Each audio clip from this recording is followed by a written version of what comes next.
আসসালামু আলাইকুম প্রিয় শিক্ষার্থী বন্ধুরা, আশা করি তোমরা সবাই ভালো আছো, নিরাপদে আছো। আমি তানজিরুল হোসেন রাব্বি, প্রভাষক, ফিনান্স, ব্যাংকিং ও বিমা, কৃষি বিশ্ববিদ্যালয় কলেজ। প্রিয় শিক্ষার্থীরা, শীত শুরু হয়ে গেছে, তাই না? দেখতে দেখতে আমাদের সময় কিভাবে চলে যাচ্ছে আমরা নিজেরাও বুঝতে পারছি না। এবং তোমরা খুব রিসেন্ট একটি ওপেন বুক এক্সাম দিয়েছো। আমরা সেই খাতাগুলো মূল্যায়ন করার চেষ্টা করছি। তবে আমাদের যেটা দৃশ্যত মনে হচ্ছে যে তোমরা পড়াশোনা থেকে একটু দূরে আছো, কারণ একাধিক খাতায় সেম জিনিস আমরা লেখা দেখেছি।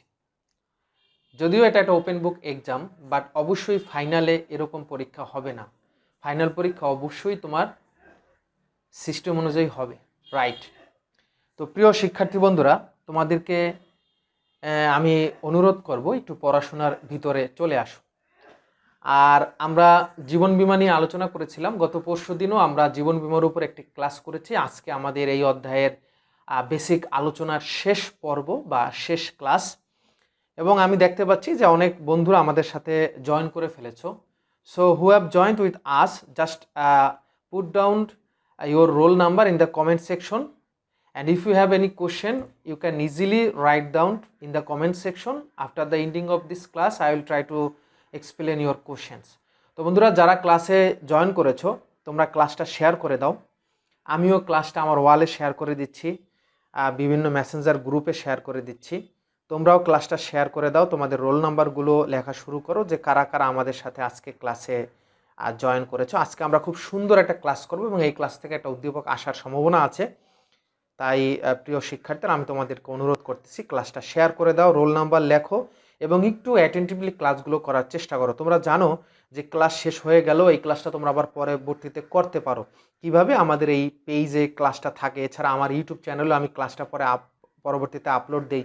ওখান থেকে তোমরা ক্লাস করতে পারো। ওখানে হিসাব বিজ্ঞান, ফিনান্স, বিভিন্ন বিষয়ের ওপর আমি ক্লাস নেই, ওগুলো তোমরা কিন্তু পার্টিসিপেট করতে পারো, রাইট? এছাড়া আমার পেজেও ক্লাস হয়, তোমরা সেখানেও অংশগ্রহণ করতে পারো। তো শিক্ষার্থী বন্ধুরা, আজকে আমরা যে বিষয়গুলো নিয়ে আলোচনা করব তোমরা স্ক্রিনে দেখতে পাচ্ছ। আমরা আজকে বেসিক কিছু আলোচনা করব। আমরা আজকে জীবন বীমার দাবি পরিশোধ পদ্ধতি সম্পর্কে আলোচনা করব। How can settle the payment procedure by the insurance company, অর্থাৎ জীবন বীমায় বিমা কোম্পানি কিভাবে বিমা দাবি পরিশোধ করে। আমরা স্যালভেজ ভ্যালু সম্পর্কে আলোচনা করব, সারেন্ডার ভ্যালু সম্পর্কে আলোচনা করব, মানে সমর্পণ মূল্য। আমরা মর্টালিটি টেবিল, মৃত্যুহার পঞ্জি সম্পর্কে আলোচনা করব। আমরা জয়েন্ট ইন্স্যুরেন্স, গ্রুপ ইন্স্যুরেন্স সম্পর্কে আলোচনা করব। আমরা প্রিমিয়াম, বার্ষিক বৃত্তি এবং ব্রাঞ্চ সম্পর্কে আলোচনা করব। আজকে খুব দীর্ঘ একটা ক্লাস নেওয়ার চেষ্টা করব, কারণ এই বিষয়গুলো থেকেই প্রায়শই আমাদের পরীক্ষায় আসে। তোমরা অবশ্যই রোল নাম্বারটা লিখে দাও বন্ধুরা, এবং ক্লাসটা শেয়ার করে দাও নিজেদের ওয়ালে। এছাড়াও তোমরা বিভিন্ন মেসেঞ্জার গ্রুপে ক্লাসের লিঙ্কগুলো শেয়ার করতে পারো পরবর্তীতে ক্লাসগুলো খুঁজে পাওয়ার জন্য। এবং আজকে খুব সুন্দর একটা ক্লাস তোমাদের সামনে নিয়ে এসেছে হুসাইন স্যার, এবং আশা করি তোমরা ক্লাসটা আমার সাথে শেষ পর্যন্ত থাকবে। এই বিষয়গুলো নিয়ে ইনশাল্লাহ আমি আজকে খুব সুন্দর করে আলোচনা করব, এবং এখান থেকে এমসিকিউ বা সিকিউ আসলে you can easily cut a good marks in the upcoming exam. So চলে যাই আমরা আমাদের ক্লাসের ভিতরে। বন্ধুরা, আজকে প্রথম যে টপিক নিয়ে আলোচনা করব সেটা হলো payment procedure of the claim of life insurance. Claim payment procedure in life insurance policy. আমরা জানি যে জীবন বীমা চুক্তিতে বিমাকৃত ব্যক্তির বিপদে উদ্ভূত ক্ষতি বা তার যদি কোনো মৃত্যু হয়, তার কোনো ক্ষতি হয়, সেক্ষেত্রে অথবা নির্দিষ্ট মেয়াদ শেষে, বিশেষ করে মেয়াদি বিমার ক্ষেত্রে, বিমা কোম্পানি তার প্রতিশ্রুতি অনুযায়ী বিমা গ্রহীতাকে একটা নির্দিষ্ট পরিমাণ অর্থ পরিশোধ করে। এটাকেই আসলে জীবন বীমায় বিমা দাবি বলে। যদিও বিমা দাবি বলতে সাধারণত বিমাকৃত প্রতিশ্রুতি যে অঙ্কটা বা বিমাকৃত যে অঙ্কটা, যে পরিমাণ পরিশোধ করবে, এটা বিমা চুক্তিতে বিমা কোম্পানি বিমা গ্রহীতাকে আগেই প্রতিশ্রুতি দিয়েছিল, এই পরিমাণ অঙ্ককেই মূলত বিমা দাবি বা বিমা পরিশোধ হিসাবে বলা হয়। তবে জীবন বীমা পলিসির ক্ষেত্রে, মুনাফাযুক্ত জীবন বীমা পলিসির ক্ষেত্রে বিমাকৃত অঙ্কের সাথে এক্সট্রা মুনাফাও দেওয়া হয়। তাহলে জীবন বীমায় বিমা দাবি কি? জীবন বীমায় বিমা দাবি বলতে বোঝাচ্ছে বিমাকৃত অঙ্ককে, অর্থাৎ বিমা কোম্পানি তার প্রতিশ্রুত বিমাকৃত অঙ্ক বিমা গ্রহীতাকে যে পরিশোধ করে তাকে আমরা লাইফ ইন্স্যুরেন্সে পেমেন্ট ক্লেম বা বিমা দাবি বলবো। এখন প্রশ্ন হলো এই বিমা পত্রের ধরন অনুযায়ী বিমা দাবিটা কিভাবে পরিশোধ করা হবে। তোমরা স্ক্রিনে দেখতে পাচ্ছ যে জীবন বিমা সাধারণত বেসিক 3 ধরনের হয়, term policy, whole life policy, endowment policy, অর্থাৎ সাময়িক বিমা, আজীবন বিমা এবং হলো মেয়াদি বিমা। তো এই বিমাপত্রের ধরন অনুসারে, এই যে আমরা যদি বলি যে এই বিমাপত্রের যে ধরন, এই বিমাপত্রের ধরন অনুসারে কিন্তু বিমা দাবিটা চেঞ্জ হয় বা বিমা দাবির সিস্টেমটা একটু পরিবর্তন আসে। যেমন সাময়িক বিমাপত্রের ক্ষেত্রে নির্দিষ্ট সময়ের মধ্যে যদি বিমাকৃত ব্যক্তি মারা যায়, দেন বিমা কোম্পানি তার প্রতিশ্রুত বিমা দাবি বিমা গ্রহীতাকে পরিশোধ করবে। আজীবন বিমাপত্রের ক্ষেত্রে বিমাকৃত ব্যক্তির যদি মৃত্যু ঘটে, দেন কিন্তু বিমা কোম্পানি বিমা গ্রহীতাকে বিমা দাবি পরিশোধ করবে। মেয়াদি বিমাপত্রের ক্ষেত্রে দুই ধরনের কেস হইতে পারে। মেয়াদ শেষে যদি নির্দিষ্ট মেয়াদের পরেও যদি বিমাকৃত ব্যক্তি জীবিত থাকে, তাহলে ওই মেয়াদের পর বিমা গ্রহীতাকে বিমা কোম্পানি বিমা দাবি পরিশোধ করবে, অথবা নির্দিষ্ট মেয়াদের আগে যদি বিমা গ্রহীতা বা বিমাকৃত ব্যক্তি যদি মারা যায়, দেন তার মনোনীত ব্যক্তি বা উত্তরাধিকারীকে বিমা দাবি বিমা কোম্পানি পরিশোধ করবে। তো এটা হলো বিমাপত্রের ধরন অনুসারে বিমা দাবি আমরা ভাগ করতে পারি বা আমরা জানতে পারি। তবে এখানে যদি আমরা বিমা দাবির পরিশোধের ঘটনা চিহ্নিত করে, যে 4টা ধরনের ঘটনা আমরা কিন্তু অ্যানালাইসিস করে পাই। যেমন একটা হলো মেয়াদ পূর্তি, অর্থাৎ মেয়াদ শেষে বিমা কোম্পানি কিভাবে বিমা দাবি পরিশোধ করবে। একটা হলো মেয়াদের আগে, বিশেষ করে মেয়াদি বিমার ক্ষেত্রে যদি মেয়াদের আগে বিমা গ্রহীতা মারা যায়, সেক্ষেত্রে বিমা কোম্পানি কিভাবে তার বিমা দাবিটা পরিশোধ করবে। বিমা গ্রহীতা যদি নিখোঁজ হয়ে যায় বা মিসিং হয়ে যায়, এটাও হতে পারে, সেক্ষেত্রে বিমা কোম্পানি বিমা গ্রহীতাকে কিভাবে বিমা দাবি পরিশোধ করবে। আর শেষটা হলো বিমা গ্রহীতা বা বিমাকৃত ব্যক্তি যদি দুর্ঘটনায় বা অসুস্থতার কারণে আংশিক বা সম্পূর্ণ পঙ্গু হয়ে যায়, তার যদি কোনো অঙ্গহানি হয় বা সে যদি মৃত্যু ঘটে, সেক্ষেত্রে বিমা দাবিটা কিভাবে পরিশোধ করা হবে। এই 4টা কেসের ব্যাখ্যা আমরা এখন দেব। এই 4টা কেসের আন্ডারে আমরা বিমা কোম্পানি কর্তৃক বিমাকৃত ব্যক্তি বা বিমা গ্রহীতাকে কিভাবে বিমা দাবিটা পরিশোধ করা হয়, সেটা আমরা এখন দেখার চেষ্টা করব। তাহলে আমরা প্রথমেই যাই 1 নম্বর ঘটনা। 1 নম্বর ঘটনা আমাদের কি আছে, নির্ধারিত মেয়াদ পূর্তিতে বিমা দাবি পরিশোধ। এটা সাধারণত আমরা জানি যে মেয়াদি বিমা পত্রের ক্ষেত্রে নির্ধারিত মেয়াদ পূর্ণ হলে বা নির্ধারিত মেয়াদের পরেও যদি আমাদের বিমা গ্রহীতা যদি বেঁচে থাকে, তাহলে তাকে পূর্ণ দাবি পরিশোধ করার প্রয়োজন হয়।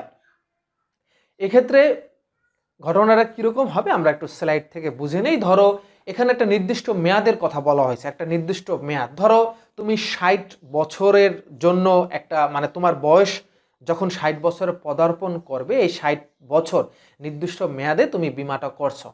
তাহলে তুমি যদি 60 বছর পর্যন্ত বেঁচে থাকে, অর্থাৎ তোমার যদি বয়স যখন 60 বছরে পদার্পণ ঘটে, তখন কিন্তু বিমা কোম্পানি এই বিমা দাবিটা তোমাকে পরিশোধ করবে। এক্ষেত্রে বিমাকৃত ব্যক্তি বা বিমা গ্রহীতা সরাসরি বিমা কোম্পানির কাছে গিয়ে বা বিমাকারী বরাবর একটা বিমা পত্র উপস্থাপন করে এবং একটা ফর্ম লেখে, আবেদন লেখে, এবং এই আবেদনে সব কিছু ঠিকঠাক থাকলে বিমা কোম্পানি বা বিমাকারী বিমাগৃহীত ব্যক্তিকে তার পাওনা টাকা বা প্রতিশ্রুতিবদ্ধ যে অঙ্কটা, সেই বিমা দাবিটা পরিশোধ করে। এটা হলো মেয়াদি বিমার ক্ষেত্রে, যেক্ষেত্রে নির্দিষ্ট বয়সে যখন বিমা কোম্পানি দেখে যে নির্দিষ্ট বয়সে আমাদের বিমা গ্রহীতা উপনীত হয়েছে বা নির্দিষ্ট বছর পর্যন্ত সে বেঁচে আছে। বাট মেয়াদি বিমার ক্ষেত্রেও কিন্তু আমরা জানি যে নির্দিষ্ট ওই সময়ের আগেও বিমা গ্রহীতা মারা যেতে পারে। সেক্ষেত্রে কি ঘটনা ঘটে আমরা সেটা এখন একটু দেখার চেষ্টা করব। অর্থাৎ বিমাকৃত ব্যক্তি যদি মারা যায়, সেক্ষেত্রে বিমা গ্রহীতাকে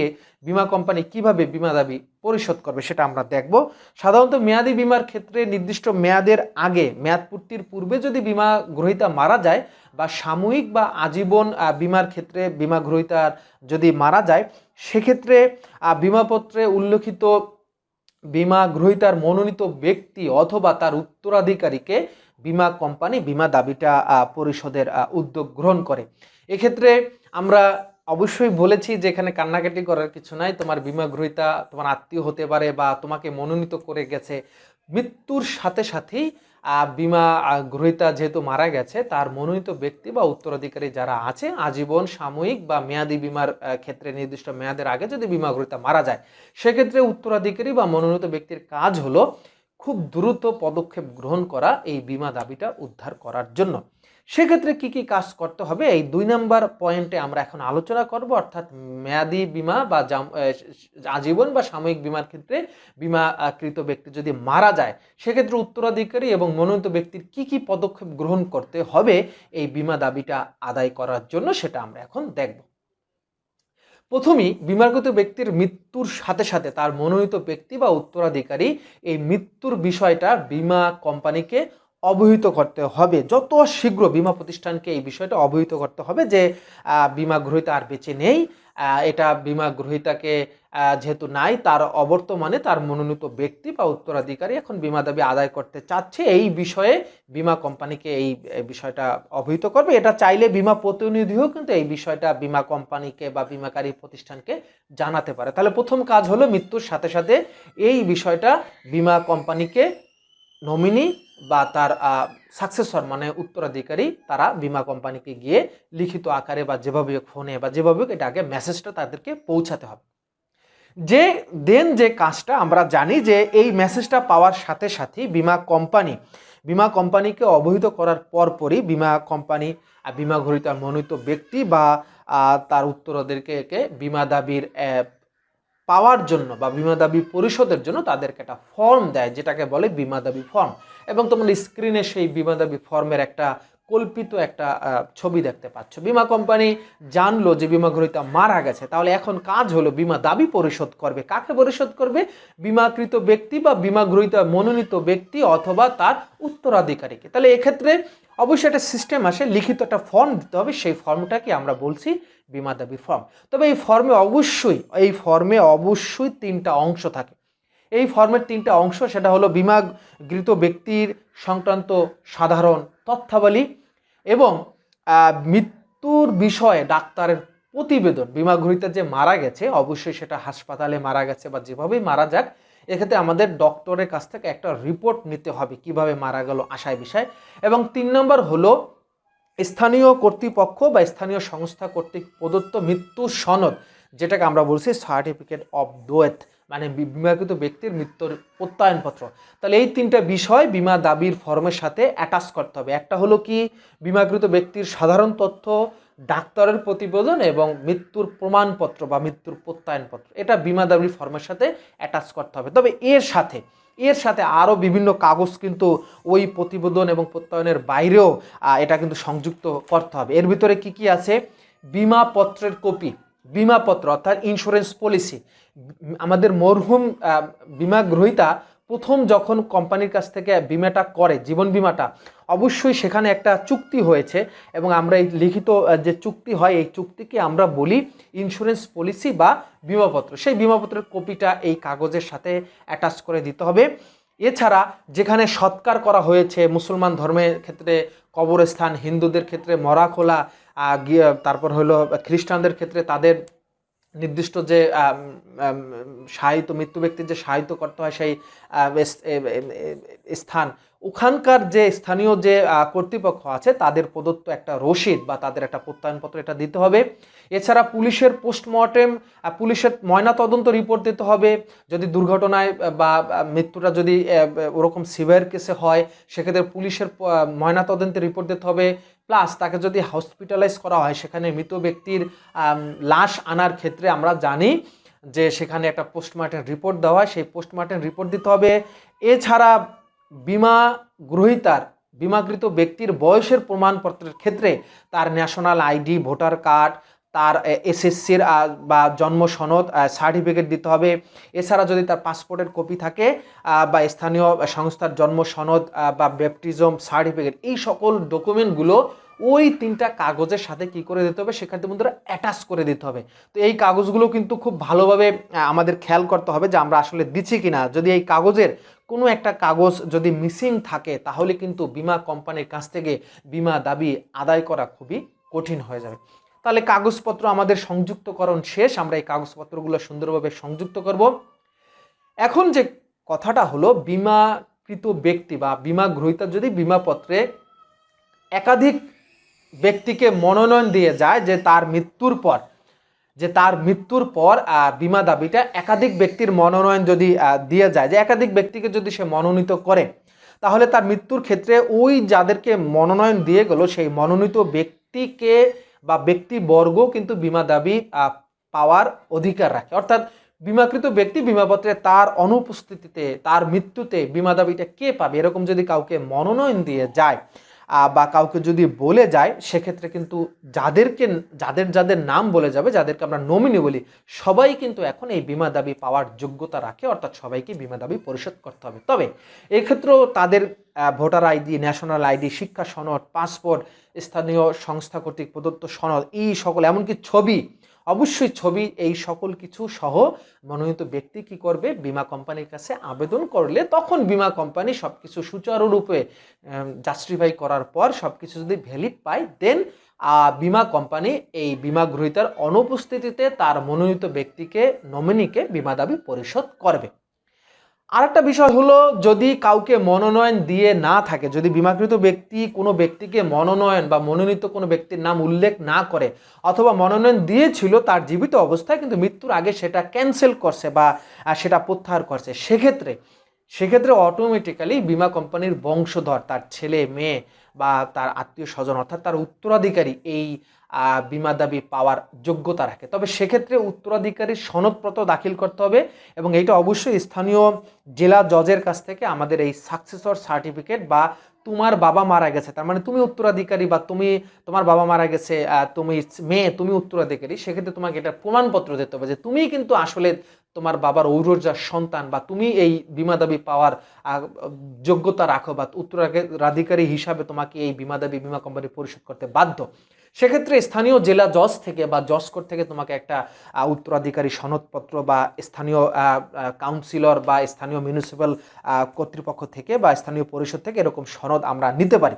এই সনদ বিমা কোম্পানির কাছে দাখিল করার সাথে সাথে বিমা কোম্পানি সবকিছু সুচারুরূপভাবে চেক করার পর যদি দেখে যে উত্তরাধিকারের সনদ ভ্যালিড আছে এবং আসলেই সে বিমা গ্রহীতা যে মারা গেছে তার সন্তান বা তার উত্তরাধিকারী, দেন বিমা কোম্পানি বিমা গ্রহীতার মনোনীত ব্যক্তি না, তার ওই উত্তরাধিকারীকে এই বিমা দাবি পরিশোধের ব্যবস্থা গ্রহণ করবে। দেন আসো, সব কিছু ঠিকঠাক হলে বিমা কোম্পানি তখন বিমা দাবি পরিশোধের উদ্যোগ নেবে। সকল কাগজপত্র বিমা দাবি ঠিকঠাকভাবে চেক আপ করছে, সব কিছু ঠিক আছে এবং বিমা কোম্পানি সন্তুষ্ট। সেক্ষেত্রে বয়স প্রমাণের ক্ষেত্রে যদি কোনো বিবাদ দেখা যায়, সেক্ষেত্রে বিমা কোম্পানি এক্সট্রা প্রিমিয়াম চার্জ করতে পারে।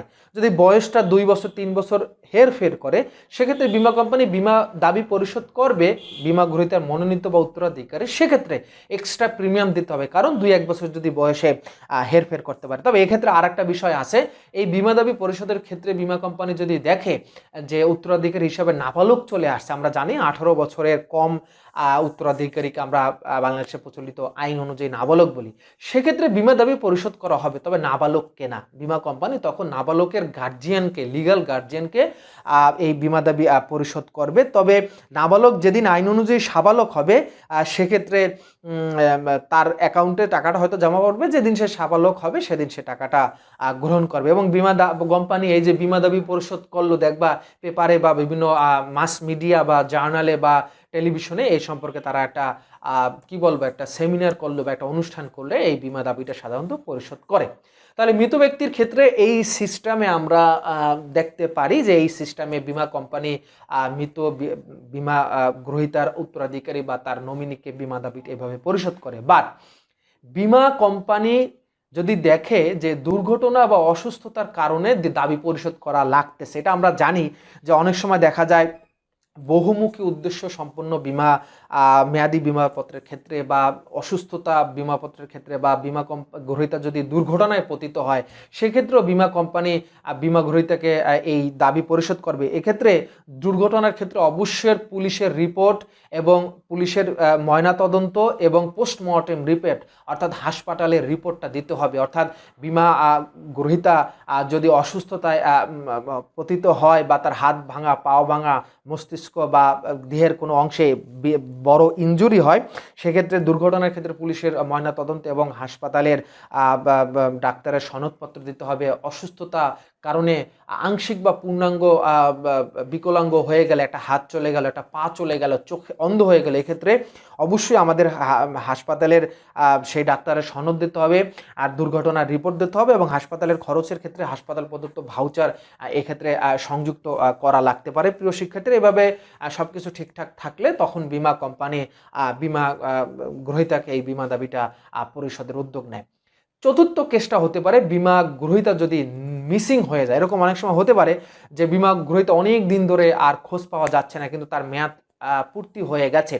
তো নিখোঁজ বিমা গ্রহীতার মৃত্যু সম্পর্কিত প্রমাণ কিন্তু এখানে পাওয়া যাচ্ছে না, এবং প্রমাণের অভাবে কিন্তু এই বিষয়টা জটিল হয়ে গেছে, এবং দাবি পরিশোধটা কিন্তু এখন একটু জটিল হয়ে গেছে। কারণ আমরা জানি যে বিমা গ্রহীতা মৃত্যু হলে বিমা কোম্পানি বিমা দাবি পরিশোধ করবে, কিন্তু সে নিখোঁজ, এখন তো তার মৃত্যুর প্রমাণটা করতে হবে। এখন কিভাবে প্রমাণ করব? এক্ষেত্রে আদালতের শরণাপন্ন হওয়া ছাড়া আর কিন্তু কোনো উপায় নাই। তবে এক্ষেত্রে কোনো বিমাকৃত ব্যক্তি বা বিমা গ্রহীতা 7 বছরের জন্য, আবারও বলতেছি 7 বছর বা তার অধিক সময়ের জন্য যদি নিখোঁজ হয়ে যায়, সেক্ষেত্রে সে যে তাকে মৃত্যু ঘোষণার জন্য বা তার সম্পর্কে কোনো খোঁজ পাওয়া যাচ্ছে না, 7 বছরের অধিক হয়ে গেছে, সেক্ষেত্রে তার পরিবারের কোনো সদস্য বা তার উত্তরাধিকারী বা মনোনীত ব্যক্তি জেলা জজের বা জেলা আদালতে জজ কোর্টে আদালতে আবেদন করবে যে বিমাকৃত ব্যক্তিকে মৃত্যু ঘোষণা করা হোক, এই মর্মে জেলা জজে বরাবর জজ কোর্টে একটা আবেদন করা হবে। তখন জেলা জজ কি করবে? তাকে মৃত্যু ঘোষণা দেখাই একটা সনদপত্র দেবে, এবং এই সনদপত্র বা এই প্রমাণপত্র নিয়ে মনোনীত ব্যক্তি বা বিমা গ্রহীতার উত্তরাধিকারী তখন বিমা কোম্পানির কাছে বিমা দাবি পাওয়ার ব্যাপারে আবেদন করবে। তখন বিমা কোম্পানি প্রমাণ সাপেক্ষে জজ কর্তৃক প্রদত্ত এই প্রমাণ সাপেক্ষে সবকিছু ঠিকঠাক থাকলে তখন বিমা কোম্পানি বিমা গ্রহীতাকে এই বিমা দাবিটা পরিশোধ করবে। তবে শর্ত হলো 7 বছর বা 7 বছরের অধিক নিখোঁজ হতে হবে, এবং জেলা জজ কর্তৃক এই মৃত ঘোষণার হারানো ব্যক্তিকে মৃত ঘোষণার জন্য তারা উদ্যোগ গ্রহণ করবে এবং এই সনদপত্র প্রদান করবে। তখন এই সনদটা পেয়েই বিমা কোম্পানি বিমা দাবি পরিশোধের উদ্যোগ গ্রহণ করে। তাহলে এই যে 4টা কেস আমরা শিক্ষার্থী বন্ধুরা আজকে জানলাম, এই 4টা কেসের মাধ্যমে এই 4টা কেসের ক্ষেত্রে কিভাবে আলাদা আলাদা সিস্টেমে বা আলাদা আলাদা ঘটনার প্রেক্ষিতে বিমা কোম্পানি বিমা দাবি পরিশোধ করবে সেটা আমরা দেখতে পেলাম। একটা হলো যদি মারা যায় সেক্ষেত্রে কি, যদি নির্দিষ্ট মেয়াদ অতিক্রম করে সেক্ষেত্রে কি, সে যদি অসুস্থতা বা দুর্ঘটনায় কবলে পড়ে সেক্ষেত্রে কি, এবং সে যদি নিখোঁজ হয়ে যায় সেক্ষেত্রে কি। তো সেক্ষেত্রে বন্ধুরা আমরা আমাদের শেষ টপিকটা শেষ করেছি। এছাড়া আজকে আমরা বেশ কিছু বিষয় এখন আলোচনা করব। তোমার স্ক্রিনে দেখতে পাচ্ছ জীবন বীমার সাথে সংশ্লিষ্ট বেশ কিছু টার্ম আছে বা বেশ কিছু বিষয় আছে যেগুলো আমাদেরকে একটু জানতে হবে, সেই বিষয়গুলো আমরা এখন একটু জানবো। আমরা স্ক্রিনে দেখতে পাচ্ছি সমর্পণ মূল্য। স্ক্রিনে আমরা দেখতে পাচ্ছি সমর্পণ মূল্য, যেটাকে ইংলিশে বলা হয় সারেন্ডার ভ্যালু। তোমরা স্ক্রিনে 2টা ছবিও দেখতে পাচ্ছ প্রিয় শিক্ষার্থী বন্ধুরা। এই ছবিটায় কি দেখা যাচ্ছে? দেখো এই ছবিটায় কি দেখা যাচ্ছে? একটা লোক সারেন্ডার করছে, যে একটা লোক সারেন্ডার করছে, হাত উঠে সারেন্ডার করছে। কার কাছে সারেন্ডার করছে? দেখো ইন্স্যুরেন্স কোম্পানির কাছে, রাইট। সারেন্ডার ভ্যালু হলো যে বিমা গ্রহীতা যখন নিজেকে বিমা কোম্পানির কাছে সারেন্ডার করে যে বাবা আমি আর প্রিমিয়াম পরিশোধ করতে পারবো না, আমার পক্ষে প্রিমিয়াম দেওয়া সম্ভব না, সেক্ষেত্রে বিমা কোম্পানি বিমা গ্রহীতাকে কিছু টাকা পয়সা দিয়ে দেয়, যে এতদিন তুমি প্রিমিয়াম দিয়েছো, এই প্রিমিয়ামের একটা অংশ তাকে পে করে। এই যে কিছু অর্থ বিমা কোম্পানি বিমা গ্রহীতাকে লামসাম হিসাবে দিল, এটাকেই বলা হয় কি সমর্পণ মূল্য। তাহলে আমরা সংজ্ঞাটা দেখি। জীবন বীমা পলিসি খোলার পর কোনো কারণে বিমা গ্রহীতা ওই পলিসি চালিয়ে যেতে অসমর্থ বা অনিচ্ছুক হলে, কারণ বিমা কোম্পানি সাথে যখন বিমা গ্রহীতা বিমা পত্রটা গ্রহণ করেছে তখন হয়তো বিমা গ্রহীতার আর্থিকভাবে সচ্ছল ছিল, ধরো করোনা পিরিয়ডে তখন সবাই অসচ্ছল হয়ে গেছে, তাহলে বিমা গ্রহীতা বা ইনস্যুরড পার্সন বিমাকৃত ব্যক্তি এই বিমাটা চালিয়ে নেওয়ার মতো প্রিমিয়াম দেওয়ার মতো তার টাকা নাই, করোনা চলে আসছে, তার কাজবাজ নাই, ভালো টাকা পয়সা নাই, সে এখন আর এই প্রিমিয়ামটা দেওয়া তার পক্ষে সম্ভব না। সেক্ষেত্রে ওই পলিসি মানে ওই বিমাপত্রটি সে প্রতিষ্ঠানের কাছে সারেন্ডার করলো যে I am unable to continue to this policy because I have no money to pay you the premium as a condition of the insurance policy. আমি আর আপনাকে প্রিমিয়াম দিতে পারবো না। সেক্ষেত্রে বিমা প্রতিষ্ঠান এই যে এতদিন ধরে যে বীমা গ্রহীতা তাকে যে প্রিমিয়াম পরিশোধ করছে বিমা কোম্পানিকে, ওই পরিশোধিত প্রিমিয়ামের একটা অংশ বিমা গ্রহীতাকে দিয়ে দেয়, তাকেই বলা হয় কি সমর্পণ মূল্য বা সারেন্ডার বলে। এখন প্রশ্ন হলো এরকম সমর্পণ মূল্য এই টাকার পরিমাণটা কত হবে, এটা ডিপেন্ড করে বিমা গ্রহীতার পলিসির এগেনস্টে বিমা গ্রহীতা কি পরিমাণ প্রিমিয়াম বা কিস্তি বিমা কোম্পানির কাছে পরিশোধ করছে, ওইটার একটা পার্সেন্টেজ এখন বিমা কোম্পানি বিমা গ্রহীতাকে পরিশোধ করবে। এটাই হলো সমর্পণ মূল্য। চলে আসো প্রিমিয়াম কি। তোমরা স্ক্রিনে ছবি দেখতে পাচ্ছ যে ইন্স্যুরেন্স কোম্পানি কি করে। বিমা কোম্পানি আমাদের জীবন বিমার ক্ষেত্রে বিমা কোম্পানি আমাদের জীবনের সাথে জড়িত যত ঝুঁকি আছে সেই ঝুঁকির উপরে ছাতা হয়ে দাঁড়ায়, মানে ঝুঁকি প্রতিরোধের আর্থিক ব্যবস্থা গ্রহণ করে। অর্থাৎ তোমার জীবনে যদি কোনো ঘটনা ঘটে, তুমি যদি মারা যাও, তাহলে তোমার মৃত্যুর পর তোমার উত্তরাধিকারী, তোমার মনোনীত ব্যক্তি আর নির্দিষ্ট মেয়াদের পর যদি তুমি বেঁচে যাও, তাহলে তোমাকে আর্থিক সুবিধা প্রদান করবে। তাহলে এখানে বিমা গ্রহীতাকে একটা আর্থিক ছাতা, একটা সুরক্ষা প্রদান করবে। কিসের বিপরীতে বিমা গ্রহীতাকে এই সুবিধাটা প্রদান করে বিমা কোম্পানি? এইটাকেই বলা হয় প্রিমিয়াম। অর্থাৎ বিমা গ্রহীতা নির্দিষ্ট সময় পর পর বিমা কোম্পানিকে একটা পেমেন্ট দেবে, এই পেমেন্টটাকে বলা হয় প্রিমিয়াম। এই পেমেন্ট পাওয়ার কারণে বিমা কোম্পানি বিমা গ্রহীতার জীবনের উপরে যত অনিশ্চয়তা আছে, যত ঝুঁকি আছে, সেগুলো মোকাবেলার আর্থিক প্রতিশ্রুতি প্রদান করে। তাহলে প্রিমিয়াম কি আমরা একটু দেখি। প্রকৃত অর্থে বিমা কোম্পানি কর্তৃক ঝুঁকি গ্রহণের বিনিময় মূল্যই হলো প্রিমিয়াম। অর্থাৎ বিমা চুক্তিতে বিমাকারী ঝুঁকি বহনের বা অর্থ প্রদানের যে নিশ্চয়তা দেয়, তা বিপক্ষে বিমা গ্রহীতা যে অর্থ প্রদান করে তাকে প্রিমিয়াম বলে। সাধারণত বিমায় একেবারে প্রিমিয়াম প্রদান করা হলেও জীবন বিমায় নির্দিষ্ট সময় অন্তর পর পর এই প্রিমিয়ামটা প্রদান করা হয়। এই কারণে এই প্রিমিয়ামকে কিস্তি নামেও অভিহিত করা হয়ে থাকে। অর্থাৎ প্রিমিয়ামের আরেকটা নাম হলো কিস্তি।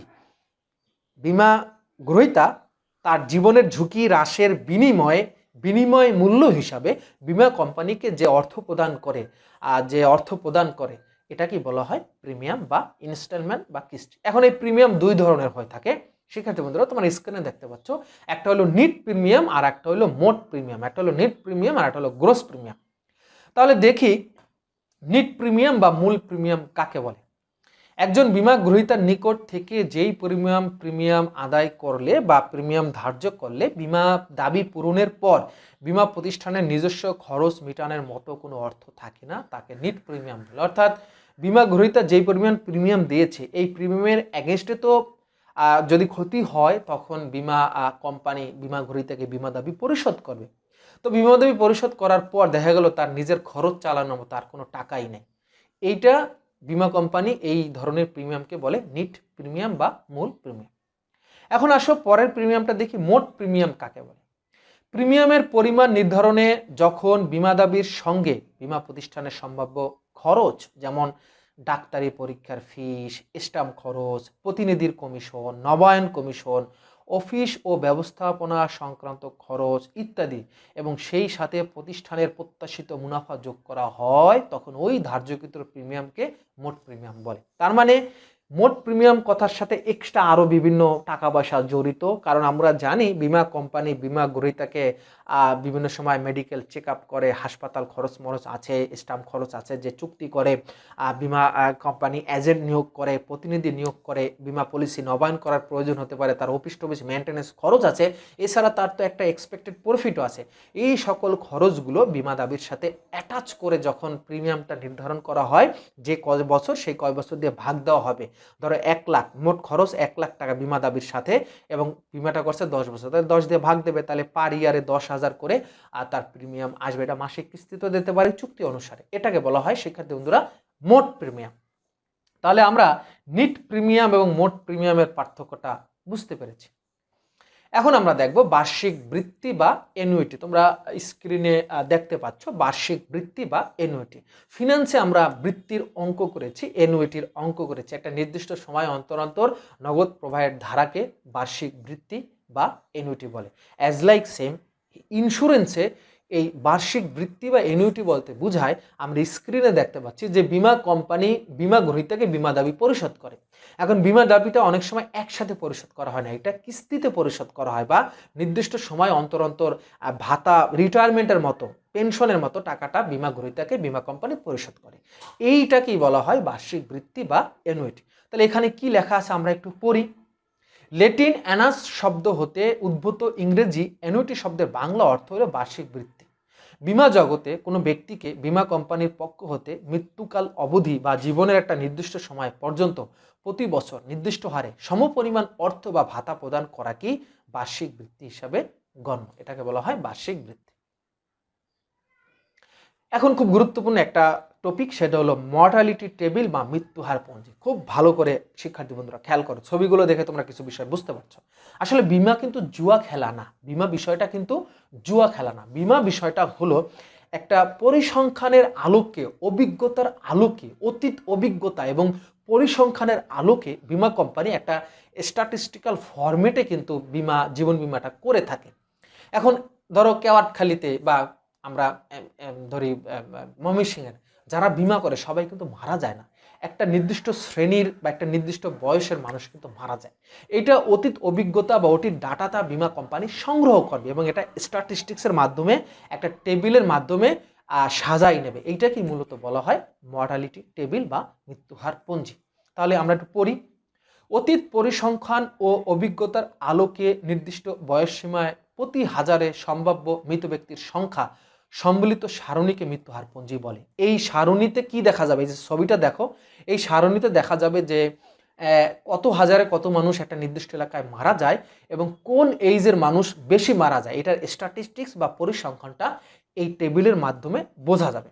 এর ফলে একজন বিমা ব্যবসায়ী বা বিমা কোম্পানি কোনো এলাকার নির্দিষ্ট বয়সের লোকদের হাজারে প্রতি মারা যাওয়ার সম্ভাব্য হার সম্পর্কে জানতে পারে এবং সে অনুযায়ী সম্ভাব্য ঝুঁকির পরিমাণ নিরূপণ করে বিমা ব্যবসা পরিকল্পনা এগিয়ে নিয়ে যেতে পারে, মানে বিমা পলিসি করতে পারে। এই যে টেবিল বা এই পরিসংখ্যান বা এই সারণীকে আমরা বলি মৃত্যুহার পঞ্জি। শিক্ষার্থী বন্ধুরা, এখন আমরা যেই বিষয়টা নিয়ে আলোচনা করব, তোমাদের মনে আছে কিনা যে বিগত ক্লাসে আমরা দ্বৈত বিমা সম্পর্কে আলোচনা করেছিলাম। দ্বৈত বিমা সাধারণত আমরা যে বিগত ক্লাসে যে শিক্ষার্থী বন্ধুরা আলোচনা করেছিলাম, এই দ্বৈত বিমা সাধারণত একটা নির্দিষ্ট বস্তুর ক্ষেত্রে হয়, সাধারণত সম্পত্তি বিমার ক্ষেত্রে দ্বৈত বিমা হয়।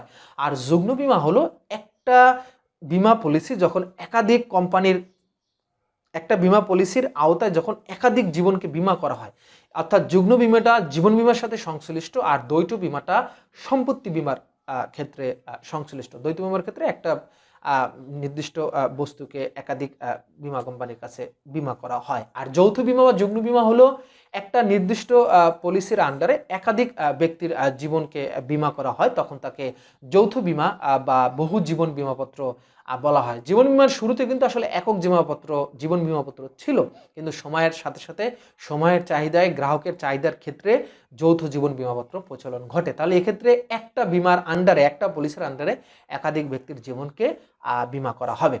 এখন এই যৌথ জীবন বিমাপত্র বা বহু জীবন বিমাপত্র বা যুগ্ম বিমাপত্র যাই তুমি বলো না কেন, এটা দুই ভাগে ভাগ করা যায়। একটা হলো প্রথম জীবন বিমাপত্র, ফার্স্ট লাইফ ইন্স্যুরেন্স পলিসি, আর একটা হলো শেষ উত্তরজীবী জীবন বিমাপত্র, যেটাকে আমরা বলি লাস্ট সার্ভাইভারশিপ পলিসি। প্রথম জীবন বিমাপত্রটা মানে হলো এক্ষেত্রে যারা বিমা করছে, অর্থাৎ একটা বিমা পলিসির আন্ডারে যত মানুষের বিমা করা হয়েছে তার ভিতরে কোনো একটা মানুষ যদি মারা যায়, প্রথমজন যেই মারা যায় সেক্ষেত্রে বিমা কোম্পানি বিমা দাবি পরিশোধ করবে।